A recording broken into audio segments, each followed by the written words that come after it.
नमस्कार दोस्तों आज हम लोग बात करेंगे भोजशाला की, जिसके विषय में अभी हाल ही में मध्य प्रदेश हाई कोर्ट ने अपना जजमेंट दिया है, जिसके तहत वहां पर माँ वाग्देवी या सरस्वती की प्रतिमा स्थापित की जा रही है। और उसके इतिहास के विषय में बताया जा रहा है कि वह एक हिंदू मंदिर हुआ करता था, जिसको परमार भोज नाम के एक शासक के द्वारा बनवाया गया था। इस विषय में चर्चा करेंगे और यह देखेंगे कि भोजशाला का वास्तविक इतिहास क्या रहा है। और इसके विषय में डॉक्टर प्रताप चाट से, जो कि प्रबुद्ध भारत मिशन से जुड़े हुए हैं और एक सनातन धर्म अभ्यासक हैं, वे क्या बताते हैं। वैसे मैं वीडियो प्रारंभ करने से पहले यह बता दूं कि माननीय हाई कोर्ट का हमेशा स्वागत है। उनके द्वारा दिए गए जजमेंट का आर्कियो वर्ल्ड चैनल हमेशा स्वागत करता है, लेकिन इसका इतिहास क्या रहा है, इस विषय में हम लोग डॉक्टर प्रताप चाट से ही समझते हैं। तो डॉक्टर प्रताप चाट से बताते हैं कि भोजशाला मतलब बौद्ध विहार, लाट मस्जिद मतलब सम्राट अशोक का शिला स्तंभ विहार, और परमार मतलब मौर्य वंशी परमार मौर्य अर्थात परंपरागत मौर्य लोग। मध्य प्रदेश के धार नगर में भोजशाला मौजूद है। मौर्यवंशी राजाओं के शहरों को मध्ययुगीन काल में धारा नगरी, धारापुरी या घारापुरी और धारा शिव कहा जाता था। कोंकण के मौर्यों की राजधानी धारापुरी थी, जिसे बाद में घारापुरी या एलिफेंटा गुफा कहा जाने लगा था। मौर्य राजवंश बड़े बड़े बुद्ध विहार तथा स्तूपों के निर्माता थे, इसलिए उनकी राजधानी को धारा नगरी तथा धारापुरी कहा जाता था। धारा मतलब विहार या स्तूप। मध्य प्रदेश में सांची के पास बड़े बड़े स्तूपों का नगर, जिसे सतधारा कहा जाता है। सतधारा शब्द संथागार शब्द से बना है। बौद्ध विहार को संघागार या संथागार कहा जाता था और संतागार से संतधार या सतधारा शब्द बने हैं। मौर्यवंशी बौद्धों को भोज, भोजक, बीजक, भोट, भूतिया, भूमिया, भूमिहार, भोपे कहा जाता था। महाराष्ट्र के तुलजापुर में बौद्ध देवता या देवी तारा देवी का विहार है, जिसे तुलजा देवी का मंदिर कहा जाता है और वहां के पुजारियों को भोपे कहते हैं।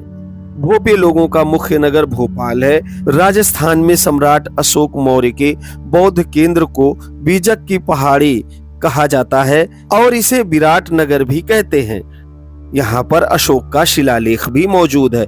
तो तुलजा भवानी पर मैंने एक सेपरेट वीडियो इसी चैनल पर डाल रखा है, मैं इसे कमेंट में पिन कर दूंगा, आप वहां से देख सकते हैं।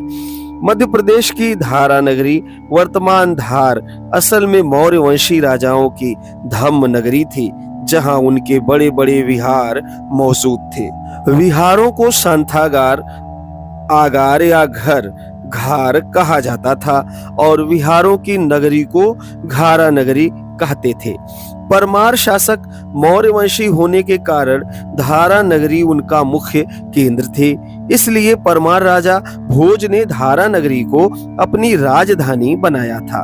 12वीं सदी के बाद ब्राह्मणों ने बौद्धों का ब्राह्मणीकरण किया और बौद्ध राजाओं को ब्राह्मणवादी राजा बनाया।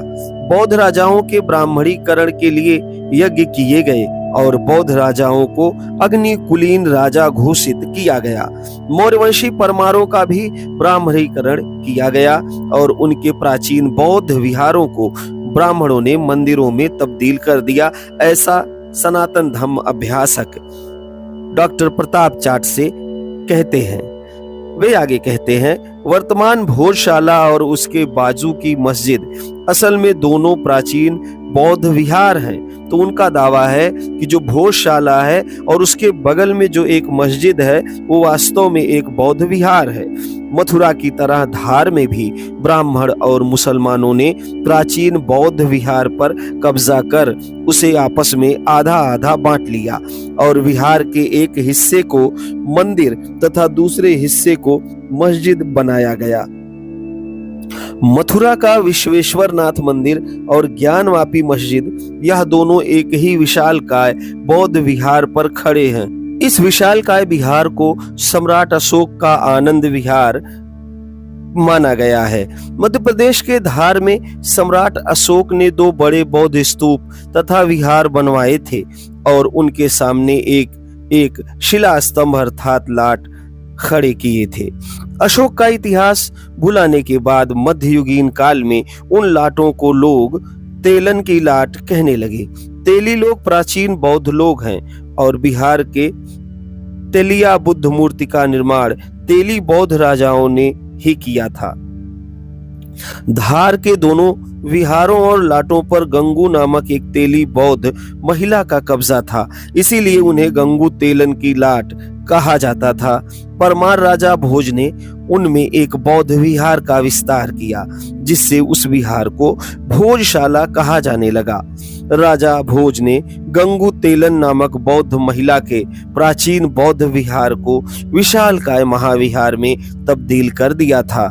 इसलिए कहावत बनी कि कहाँ राजा भोज और कहाँ गंगू तेलन।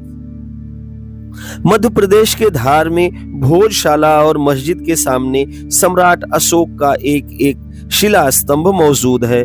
धार की मस्जिद को लाट की मस्जिद कहा जाता है, क्योंकि उसके सामने सम्राट अशोक की लाट या शिला स्तंभ आज भी मौजूद है।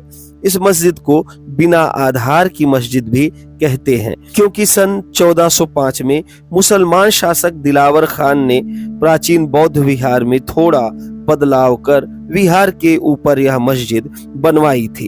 एक पुस्तक है castes and tribes of Bengal, Risley की है। इसके पृष्ठ संख्या 400 पर कुछ वर्णित है, जिसके विषय में डॉक्टर प्रताप चाट से बताते हैं। वे कहते हैं, यहाँ लिखा हुआ है कि बौद्धों को भोज कहा जाता था। कम्भोज मतलब कंध भोज, पहाड़ी प्रदेश कंध में रहने वाले बुद्धिस्ट भोज लोगों को कंध भोज अर्थात कम्भोज कहा जाता था। तो इस तरीके से डॉक्टर प्रताप चाट से यह बताने का प्रयास कर रहे हैं कि भोजशाला का जो इतिहास है वो विशेष रूप से बौद्ध धम्म से जुड़ा हुआ है और वहां पर पहले बड़े बड़े विशालकाय बौद्ध विहार थे, जिसमें तब्दीली करके उसको मस्जिद का स्वरूप दिया गया और बगल में एक मंदिर भी बनाया गया। संवैधानिक व्यवस्था के अनुसार चूंकि समस्त नॉन मुस्लिम स्ट्रक्चर को हिंदू स्ट्रक्चर कहा जा सकता है, संभवतः इसीलिए माननीय न्यायालय ने यह निर्णय दिया है कि वहां पर हिंदू मंदिर था। इस विषय में माननीय न्यायालय ने जो भी कहा उसका सम्मान हम भारतीयों को करना चाहिए। ये इतिहास के पॉइंट ऑफ व्यू से देखने की बात है कि हम लोग डॉक्टर प्रताप चाट से द्वारा किए गए इस शोध कार्य की चर्चा आज कर रहे थे। आप लोग इस विषय में क्या सोचते हैं मुझे कमेंट करके अवश्य बताइएगा। वीडियो अच्छा लगा हो तो लाइक, शेयर और सब्सक्राइब अवश्य कीजिएगा। वीडियो में अंत तक बने रहने के लिए आप सभी लोगों का बहुत बहुत धन्यवाद। मिलते हैं किसी अन्य वीडियो में।